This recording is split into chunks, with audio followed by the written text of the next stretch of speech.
Pour cet exercice, on va se poser la question suivante. Est-il possible de tracer une courbe, sans lever le crayon, qui coupe chacun des 16 segments de la figure suivante une seule fois? Alors, la difficulté de ce problème-là, c'est de voir le lien avec la théorie des graphes qu'on est en train d'utiliser, la notion de chaîne eulérienne qu'on a vue dans l'exercice précédent. Donc on va rappeler quelques définitions. Dans un graphe G non orienté, une chaîne eulérienne, c'est une chaîne simple, passant par toutes les arêtes de G. Un graphe G est connexe, tel que m plus grand que 1, possédera une chaîne eulérienne si et seulement si il possède 0 ou 2 sommets de degrés impairs.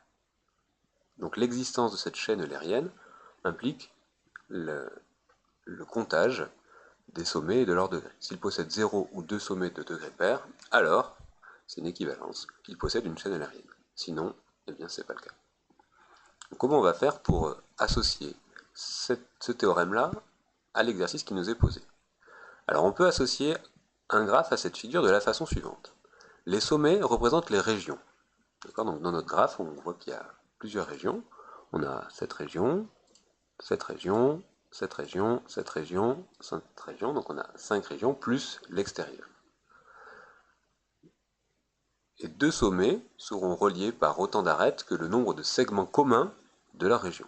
Par exemple, entre cette région et l'extérieur, on a 1, 2. On a deux côtés de cette figure-là qui sont reliés entre cette région et cette région. Donc on va faire deux arêtes qui relient ces deux régions. Ici aussi, on a 1, 2. Donc on va faire deux arêtes qui relient cette région à cette région.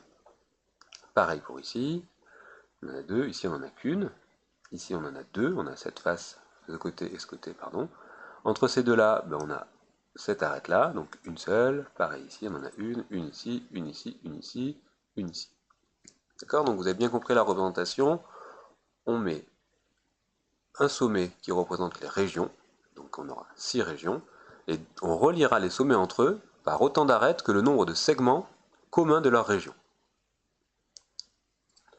Le problème revient alors à effectuer une chaîne eulérienne dans ce graphe, c'est-à-dire faire une chaîne eulérienne à l'intérieur du graphe qui est formée par, ici on a les sommets en bleu et les arêtes qui sont ici.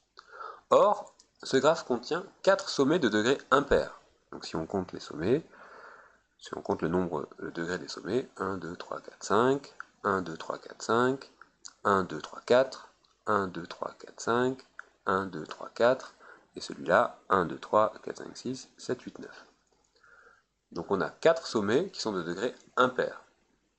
C'est donc impossible.